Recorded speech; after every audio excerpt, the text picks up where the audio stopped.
তোমরা সবাই ভালো আছো, সুস্থ আছো। আলহামদুলিল্লাহ, আল্লাহর রহমতে আমিও ভালো আছি, সুস্থ আছি।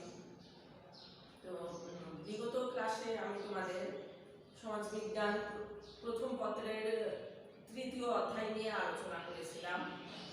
সেখানে আমি তোমাদের প্রথমে ইবনে খালদুনের অবদান সম্পর্কে আলোচনা করেছি এবং পরে সমাজবিজ্ঞানী অগাস্ট পোতের অবদান নিয়ে বিস্তারিত আলোচনা করার চেষ্টা করেছি।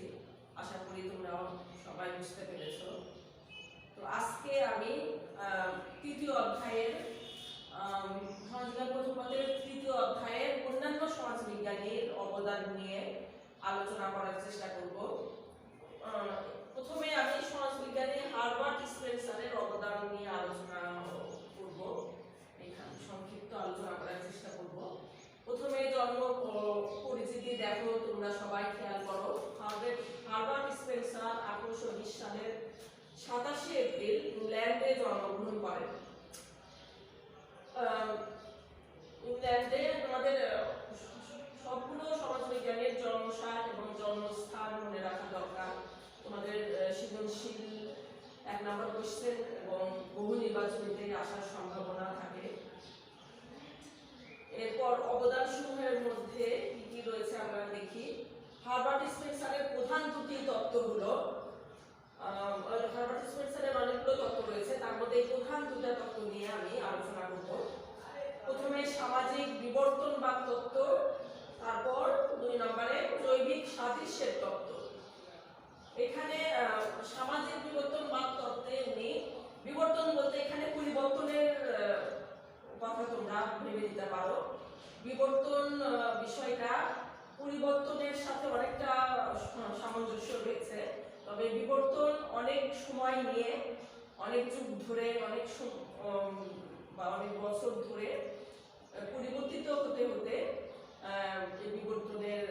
বিবর্তন সংঘটিত হয়। অর্থাৎ বিবর্তন বিষয়টার সাথে অনেক সময় জড়িত, এটা দীর্ঘমেয়াদী একটা বিষয়।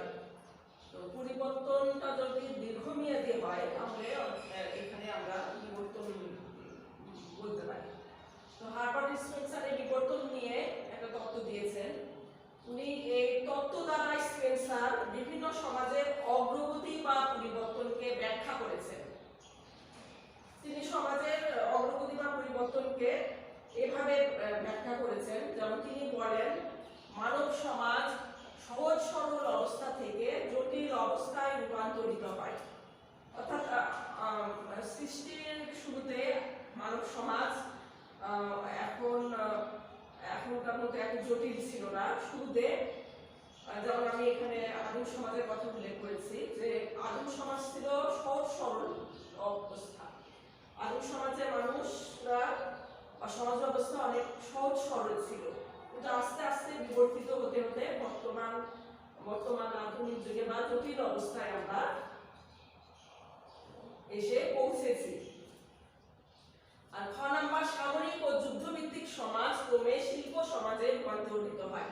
আদিম সমাজে মানুষ শান্তিপূর্ণভাবে বসবাস করেছে, কিন্তু আদিম সমাজের পর আস্তে আস্তে মানুষ যতই সভ্যতার দিকে এগিয়েছে তত মানুষ যুদ্ধ বিগ্রহে লিপ্ত ছিল। তো এক পর্যায়ে এই যুদ্ধভিত্তিক সমাজ, তোমরা ইতিহাস পড়লে বুঝতে পারবে, বিভিন্ন রাজা বাদশাহ বা জায়গা নিয়ে অনেক যুদ্ধ বিগ্রহ লেগে থাকতো। তো এই যুদ্ধভিত্তিক সমাজ ক্রমে শিল্প সমাজে রূপান্তরিত হয়। অর্থাৎ বর্তমান আধুনিক সমাজের কথা উনি এখানে উল্লেখ করেছেন শিল্প সমাজ বলতে।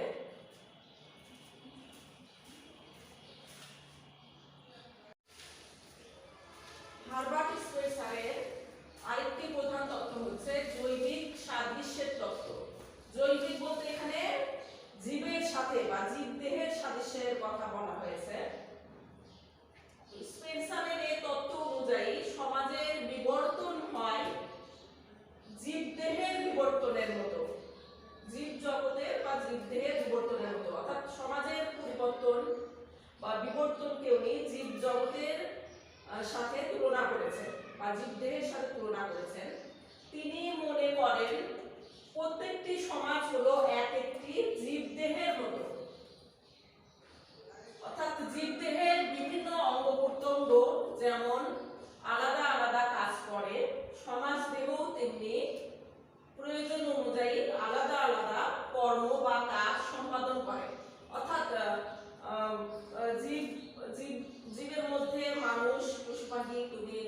জাতি ধরো না কেন, আমি যদি মানুষের কথা বলি, মানুষের এক একটা অঙ্গ এক একটা কাজ করে।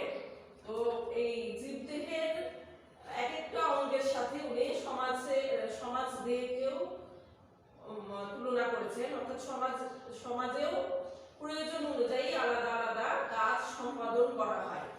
জীবদেহ যেমন জীবদেহের এক একটা অঙ্গ যেমন এক একটা কাজ করে, সেরকম সমাজের যে সদস্যরা বা সমাজের যে মানুষ রয়েছে তারাও প্রয়োজন অনুযায়ী আলাদা আলাদা কাজ বা কর্ম সম্পাদন করে বলে উনি উল্লেখ করেছেন।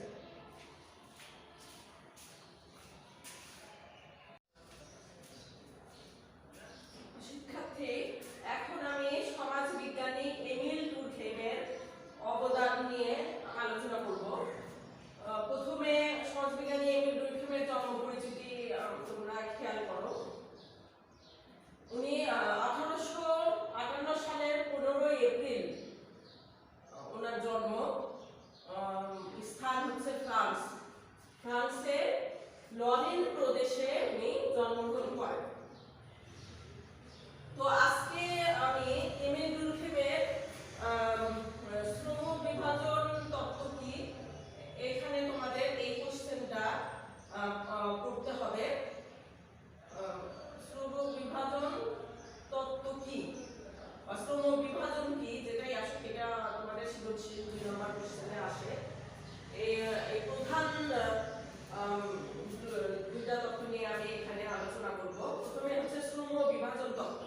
শ্রম বিভাজন বলতে এখানে মানুষ যে পরিশ্রম করে বা কাজ করে সেই শ্রমকে বিভক্ত করা, বিভাজন মানে বিভক্তি, ভাগ করাকে, শ্রমকে বিভক্ত করাকে এখানে বলা হচ্ছে শ্রম বিভাজন।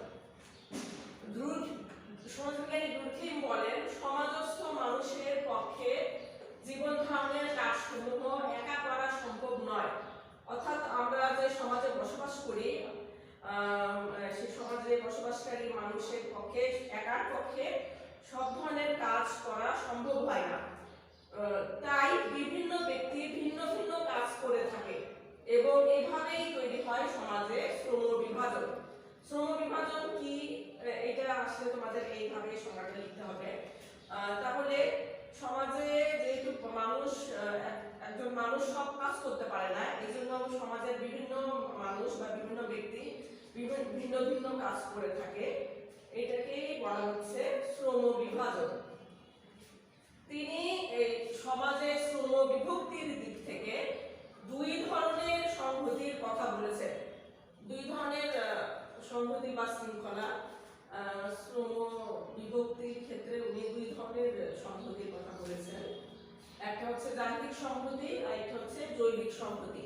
তোমাদের এই দুইটা সংহতি সম্পর্কে সংজ্ঞা বা ব্যাখ্যা সংক্ষেপে তোমাদের শিখতে হবে। তোমরা সবাই লক্ষ্য করো, ডুরখেইম শ্রম বিভক্তির ক্ষেত্রে 2 ধরনের সংহতির কথা বলেছেন। একটা হচ্ছে যান্ত্রিক সংহতি আর একটা জৈবিক সংহতি।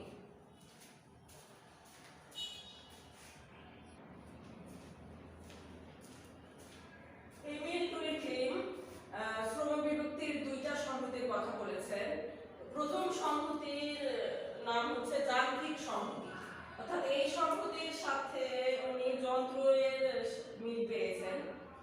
এই ধরনের সংহতিতে সাদৃশ্য থাকে, অর্থাৎ এখানে সমাজের ব্যক্তিবর্গের মধ্যে আশা আকাঙ্ক্ষা, চিন্তা চেতনা, আচার আচরণে মিল থাকে।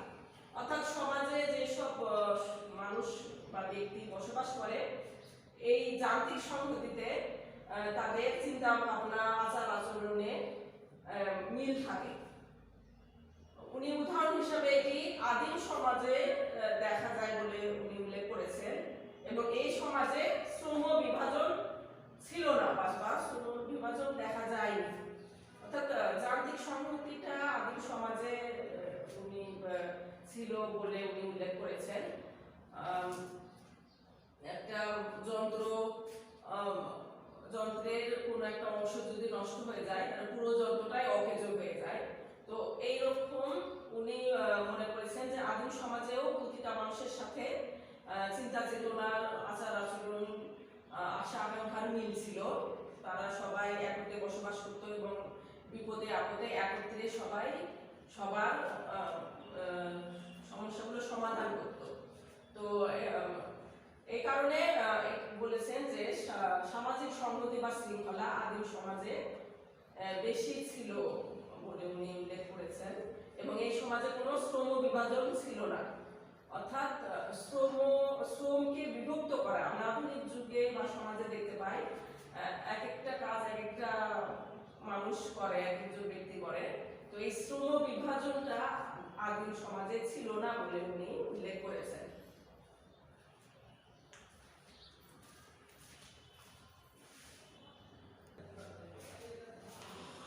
এরপর উনি যে 2 নম্বর সংহতির কথা বলেছেন সেটা হচ্ছে জৈবিক সংহতি। অর্থাৎ জৈবিক বলতে এখানে জীবদেহের সাথে উনি এই সংহতিকে সাদৃশ্যপূর্ণ মনে করেছেন। এই ধরনের সংহতিতে সাদৃশ্য থাকে না, অর্থাৎ এখানে সামাজিক ব্যক্তিবর্গের মধ্যে চিন্তা চেতনা, আচার আচরণ, মূল্যবোধে সাদৃশ্য নেই। উনি উদাহরণ হিসেবে এটি আধুনিক ও শিল্প সমাজে দেখা যায় বলে উল্লেখ করেছেন। এবং এই আধুনিক সমাজে ব্যাপক শ্রম বিভাজন বর্তমান। অর্থাৎ এখানে এই সংহতিকে উনি জীবদেহের সাথে তুলনা করেছেন যে জীবদেহের প্রতিটা অঙ্গ প্রত্যঙ্গ বা একটা অঙ্গ প্রত্যঙ্গ এক একটা কাজ করে। কোনো অঙ্গ যদি বিকল হয়ে যায় বা নষ্ট হয়ে যায়, অন্য অঙ্গগুলো কাজ করে। তো এই জন্য উনি এই জৈবিক সংহতির সাথে আধুনিক সমাজের মিল খুঁজে পেয়েছেন এবং বলেছেন যে ওনার মতে, এমিল ডুরখেইমের মতে, এই আধুনিক সমাজে ব্যাপক শ্রম বিভাজন বা ব্যাপক শ্রম বিভক্তি লক্ষ্য করা যায়।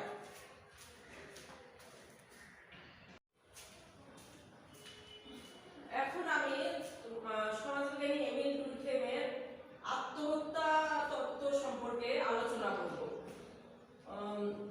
এখানে আত্মহত্যা কি বা আত্মহত্যা, এমিল ডুরখেইমের আত্মহত্যা কত প্রকার সেটা তোমাদের সৃজনশীল কোশ্চেনে আসে। তো দেখি আমরা। সমাজবিজ্ঞানী ডুরখেইম তার দ্য সুইসাইড গ্রন্থে আত্মহত্যাকে একটি সামাজিক ঘটনা হিসেবে উনি ব্যাখ্যা করেছেন। এমন কোনো সমাজ নেই যেখানে আত্মহত্যা সংঘটিত হয় না। তো ডুরখেইম আত্মহত্যাকে সামাজিক ঘটনা হিসেবে উল্লেখ করেছেন, একটি সামাজিক ঘটনা হিসেবে উনি উল্লেখ করেছেন। ডুরখেইম 3 প্রকার আত্মহত্যার কথা বলেছেন। প্রথমে হচ্ছে আত্মকেন্দ্রিক আত্মহত্যা, তারপর হচ্ছে পরাত্মমূলক আত্মহত্যা, 3 নাম্বার হচ্ছে নৈরাজ্যমূলক আত্মহত্যা। এই 3টা আত্মহত্যার সংক্ষিপ্ত ব্যাখ্যা তোমাদের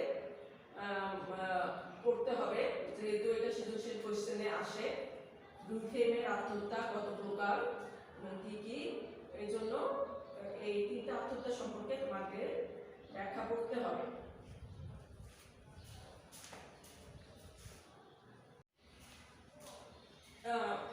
এমিল ডুরখেইম তার আত্মহত্যার সম্পর্কে যে তত্ত্ব দিয়েছেন, উনি 3 ধরনের আত্মহত্যার কথা বলেছেন।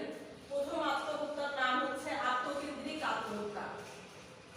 ব্যক্তি যখন সমাজ হতে বিচ্ছিন্ন হয়ে পড়ে তখন ব্যক্তির উপর সামাজিক বন্ধনের শিথিলতা, সহযোগিতার অভাব, অর্থাৎ মানুষের কাছ থেকে যখন সে সাহায্য সহযোগিতা পায় না, মানসিকভাবে সে বিপর্যস্ত হয়ে পড়ে, ইত্যাদি কারণে কেউ কেউ আত্মহত্যার পথ বেছে নেয়। ডুরখেইম এই ধরনের আত্মহত্যাকে আত্মকেন্দ্রিক আত্মহত্যা বলেছেন। উনি আত্মকেন্দ্রিক আত্মহত্যার উদাহরণ হিসেবে বলেছেন পরীক্ষায় ফেল করে বা ব্যবসায় লস করে আত্মহত্যা যে সংঘটিত হয়। অর্থাৎ কেউ পরীক্ষা খারাপ করার কারণে, ফেল করার কারণে বা কারো ব্যবসা বাণিজ্যে যদি সে ক্ষতির সম্মুখীন হয়, তাহলে এই ধরনের আত্মকেন্দ্রিক আত্মহত্যা সংঘটিত হয় বলে উনি উল্লেখ করেছেন।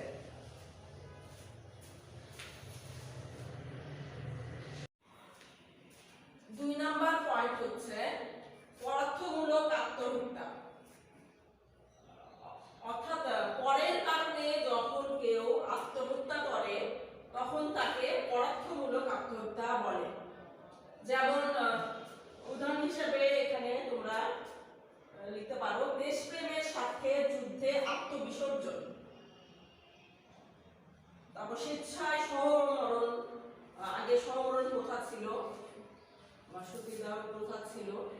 দেশপ্রেমের জন্য বা দেশের জন্য কেউ যুদ্ধে মারা যায় বা আত্মবিসর্জন দেয় দেশকে রক্ষা করার জন্য, তাহলে এখানে পদার্থমূলক আত্মহত্যা এটা বলে গণ্য হবে।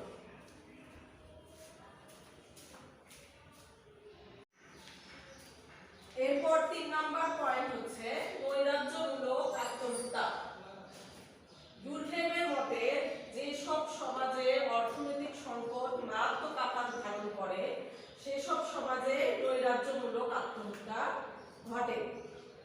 অর্থাৎ এই নৈরাজ্যমূলক আত্মহত্যা অর্থনৈতিক অবস্থার সাথে জড়িত।